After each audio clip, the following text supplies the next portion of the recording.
Assalamualaikum warahmatullahi wabarakatuh. Perkenalkan, nama saya Firmansyah, NIM 213-015-02150. Jelas PJKRI ingin mempresentasikan tentang perencanaan pengajaran. Bab 1. Deskripsi perencanaan pengajaran. Pengertian perencanaan. Perencanaan merupakan sebuah ide atau gagasan konsep penugasan sebelum melaksanakan suatu kegiatan guna memperoleh suatu tujuan. Suatu kegiatan akan terlaksana dengan baik jika kita memiliki sebuah rancangan atau perencanaan, planning.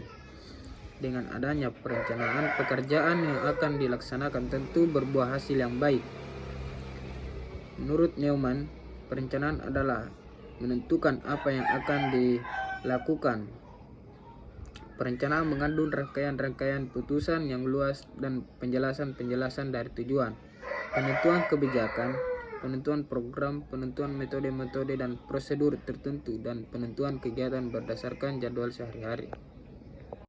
Adler 1999 nyatakan perencanaan adalah suatu proses menentukan apa yang ingin dicapai di masa yang akan datang, serta menetapkan tahapan-tahapan yang dibutuhkan untuk mencapainya.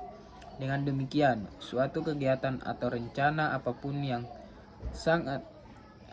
itu sangat dibutuhkan sebuah perencanaan atau planning, sehingga tujuan yang ingin dicapai akan terlaksana dengan baik. Mendefinisikan perencanaan adalah suatu proses memulai dengan sasaran-sasaran, batasan strategi, kebijakan, dan rencana terperinci untuk mencapainya. Mencapai organisasi untuk menerapkan keputusan dan termasuk tinjauan kinerja dan umpan balik terhadap pengenalan siklus perencanaan baru. Selanjutnya, adapun tujuan perencanaan. Aktivitas dalam suatu kegiatan guna mencapai tujuan sangat membutuhkan sebuah perencanaan yang matang berdasarkan tujuan yang sesuai dengan bidang yang hendak dicapainya. Menurut Silahi 2003, tujuan perencanaan adalah sebagai berikut. Yang pertama, yaitu perencanaan adalah jalan atau cara untuk mengantisipasi dan merekam perubahan. Yang kedua, perencanaan memberikan pengarahan atau direction kepada administrator maupun non-administrator. Ketiga, perencanaan memberikan pengarahan atau direction kepada administrator maupun non-administrator. Yang keempat adalah perencanaan memberikan pengarahan atau direction kepada administrator maupun non-administrator. Pengarahan. Adapun fungsi perencanaan. Fungsi perencanaan merupakan sebuah persiapan yang diatur secara sistematis mengenai aktivitas kegiatan yang dilaksanakan guna memperoleh suatu tujuan. Dengan demikian, aktivitas kegiatan dalam persiapan perencanaan memiliki fungsi untuk menentukan sebuah strategi atau standar program guna mencapai hasil dan tujuan. Menurut Handoko, fungsi perencanaan yaitu penetapan atau pemilihan tujuan-tujuan organisasi, penentuan strategi, kebijaksanaan, proyek, program, prosedur, metode, sistem anggaran, dan standar yang dibutuhkan untuk mencapai tujuan. Adapun manfaat perencanaan. Perencanaan yang matang akan bermanfaat apabila mempengaruhi aktivitas suatu kegiatan. Sebab dengan adanya manfaat, suatu aktivitas kegiatan dapat merubah metode terdahulu guna memperbaiki kesalahan-kesalahan perencanaan menuju sebuah perencanaan masa depan yang efektif, efisien, dan relevan. Menurut Husaini, di antara manfaat perencanaan yaitu sebagai berikut. Pertama, standar pelaksanaan dan pengawasan, pemilihan berbagai alternatif terbaik, penyusunan skala prioritas baik sasaran maupun kegiatan, menghemat pemanfaatan sumber daya organisasi, membantu manajer menyesuaikan diri dengan perubahan lingkungan, alat memudahkan dalam berkoordinasi dengan pihak terkait, alat meminimalkan pekerjaan yang tidak pasti. Pengertian pengajaran. Pengajaran merupakan aktivitas kegiatan yang dilakukan seorang pendidik atau guru atau tenaga kependidikan dalam menyampaikan pembelajaran kepada peserta didik sebagai proses interaksi kegiatan belajar mengajar. Kata pengajaran memiliki arti dan makna yang sama karena pengajaran atau mengajar merupakan aktivitas interaksi antara guru atau pendidik tenaga kependidikan terhadap para peserta didik dalam membantu, mengarahkan, membimbing, dan mentransfer ilmu pengetahuan. Menurut Georgi dan John, pengajaran atau mengajar merupakan sebuah profesi dan juga keterampilan. Tidak semua orang bisa mendapatkan tantangan seperti itu karena berdasarkan kepada pelatihan, temperamen, dan juga pengalamannya.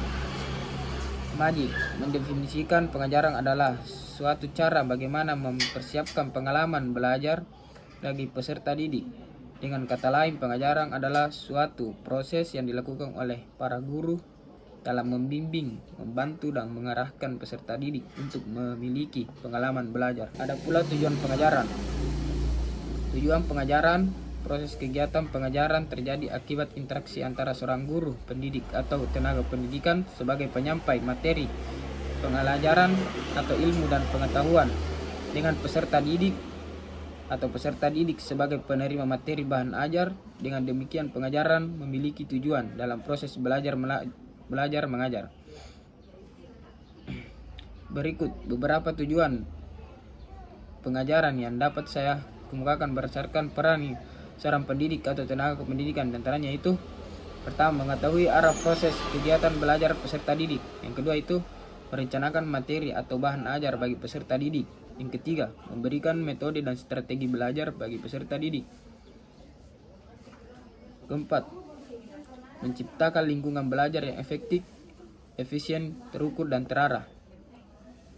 Kelima, mengetahui karakteristik peserta didik setelah melalui proses kegiatan belajar.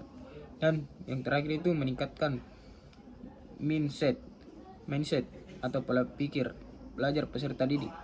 Ada pula fungsi pengajaran, yaitu suatu aktivitas kegiatan yang memiliki arah dan tujuan akan sia-sia apabila tidak memiliki fungsi. Begitupun dengan pengajaran harus memiliki fungsi agar ilmu dan pengetahuan yang ditransfer kepada para peserta didik dapat berfungsi sesuai dengan tujuan maupun hasil yang diharapkan. Oleh karena itu, dapat saya kemukakan fungsi pengajaran yang sesuai berdasarkan peran seorang pendidik atau tenaga kependidikan. Di antaranya yaitu, pertama, membantu peserta didik dalam proses kegiatan aktivitas belajar. Kedua, menyampaikan materi pelajaran yang relevan. Ketiga, membimbing peserta didik dalam proses perkembangan kemampuan dan keterampilannya. Keempat itu, menciptakan suasana aktivitas belajar yang kreatif dan kondusif. Kelima, membangkitkan motivasi peserta didik dalam giat dan aktif belajar. Dan yang terakhir, memberikan kemudahan peserta didik dalam kegiatan belajar yang bermanfaat. Manfaat pengajaran yang dilakukan para pendidik atau tenaga kependidikan selain memiliki tujuan dan fungsi, juga memiliki manfaat dalam proses aktivitas kegiatannya di lingkungan belajar bagi para peserta didiknya. Adapun di antara manfaat dalam pengajaran yaitu, pertama, menunjukkan maksud dan tujuan arah kegiatan proses belajar. Kedua, menyusun pedoman kegiatan proses belajar yang sesuai berdasarkan karakteristik peserta didik dan undang-undang sistem pendidikan nasional.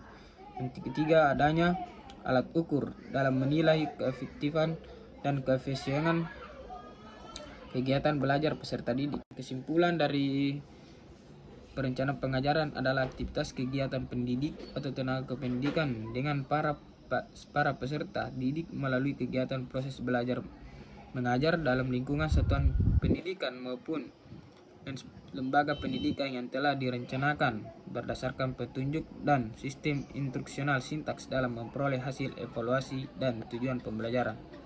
Nah, mungkin itulah yang dapat saya presentasikan. Kurang lebihnya mohon dimaafkan. Billahi taufiq wal hidayah. Wassalamualaikum warahmatullahi wabarakatuh. Sekian dan terima kasih.